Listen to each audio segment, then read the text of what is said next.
Le feu en colère. Il y a très très longtemps de cela, le vent, la pluie, l'eau et le feu étaient de bons amis.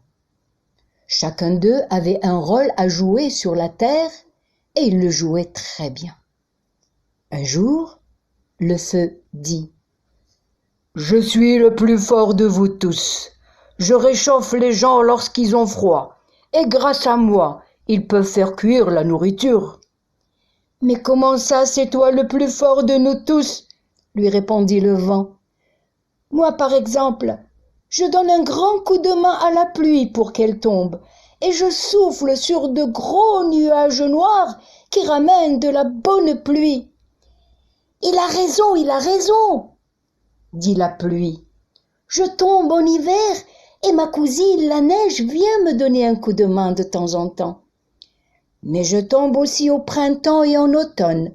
Je fais pousser des fruits, des légumes, le blé, et je remplis tous les points d'eau. Désolée, mais je suis plus importante que toi, le feu, insista la pluie. Tout à fait, dit l'eau. C'est grâce à elle que nous nous remplissons, nous, les eaux de source, de rivières, les barrages. La plus forte de nous tous, c'est bien elle. Et puis tu sais, le feu, que la pluie et moi, jamais on ne s'entendra avec toi. Je vous répète que je suis le plus fort de vous tous. Mes flammes peuvent aller très très loin en quelques secondes et je peux faire beaucoup de dégâts. Mais nous aussi on peut faire de grosses inondations, tu sais, lui répondirent-elles.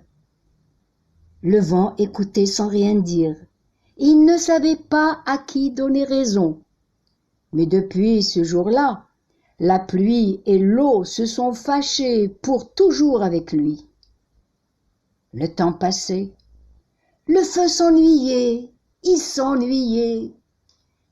Un jour, c'était le mois d'août. Il est allé dans une contrée où il y avait beaucoup de montagnes, des forêts, des arbres, surtout des oliviers et des figuiers. C'est bien beau toute cette verdure, mais moi je m'ennuie tout seul. La pluie et l'eau sont allés en vacances. Tout le monde est parti, sauf moi.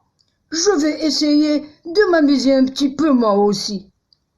Et il s'est mis à faire des petits feux par-ci, par-là, partout dans le pays. Ces flammes se sont propagées très très loin. Il s'amusait comme un fou. Waouh! Comme ça, ils vont voir que le plus fort, c'est moi. Je vais appeler mon ami le vent. Vent! Vent! Peux-tu venir jouer avec moi? Souffle très très fort sur mes flammes, afin qu'elles aillent encore plus loin. On va bien rigoler. Le vent, qui avait très peur du feu, s'est mis à souffler de toutes ses forces sur les flammes. Ouh, ouh,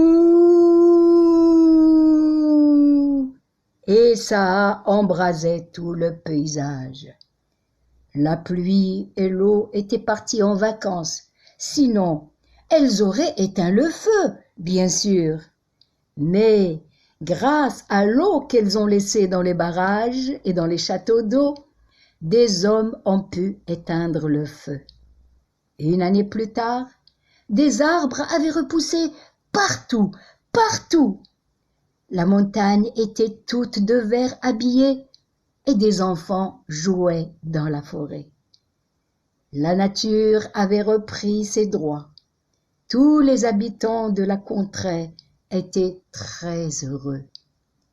Mon conte, je l'ai raconté à des princes et à de belles princesses.